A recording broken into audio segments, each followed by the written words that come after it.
नमस्कार नमस्कार. सर, तुमचं नाव सांगा. रवींद्र काशिक. रवींद्र काशीद. हे आता आपली फ्लॉवर जी आहे किती दिवसाची फ्लॉवर आहे आज? ही 30-32 दिवसाची 30 दिवसाची फ्लॉवर आहे. 30 दिवसाची तुम्ही flower याला आहे. डोस खत व्यवस्थापन काय काय केलं होतं? 14/14 हं. 24-24-08 हं. त्याच्याबरोबर ऑलपट आणि कॅलपट याचे एक एक बॅग एकरी एक एक टाकले. बरं, चालते. आणि आता आपण ही जी किट आहे 7 स्टार हा. किट, यात 6 प्रकारचे जीवाणू आणि हे पॉवर मॅक हा, आणि हे सोडलं आपण एकत्र. सोडून किती 7 दिवस झाले? आणि हा. हे दोन्ही मी एकत्र सोडलं होतं. हं. तर हे सोडून 8 ते 10 दिवस झाले. 8-10 दिवस झाला. हा. 8 दिवस तुम्हाला काय काय फरक काय वाटला?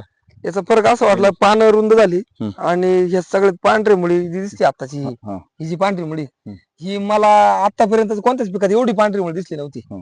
आणि आतापर्यंत म्हणजे हे औषध पूर्ण सोडलेलं नव्हतं. पूर्ण जमिनीमध्ये परंतु पूर्ण पूर्ण जमिनीमध्ये जमिनीत हा. पूर्ण तुमच्या बेडवरती आज पांढरी पूर्ण मुळी बेडवर सांगते. पांढरी मुळी म्हणजे पूर्ण हा जो बेड सर्व वावरामध्ये बरोबर ना? टोटल वावरामध्ये अशी कंडिशन.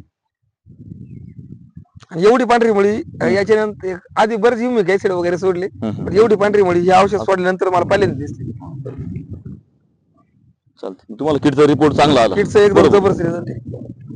त्याच्यामुळे तुमच्या पिकाला जे पान आहे, शायनिंग आणि लष्टर आहे पानांची, ते जबरदस्त शायनिंग आणि लस्टर जे आहे ना बरोबर. ते जबरदस्त वाढलं. हं. कारण ही सोडाच्या अगोदरचा प्लॉट हा. आणि आताचा प्लॉट याच्यात जमीन असं माझा फरक झाला. 50% प्लॉट हो. तुमचा हे झाला. जबरदस्त आला.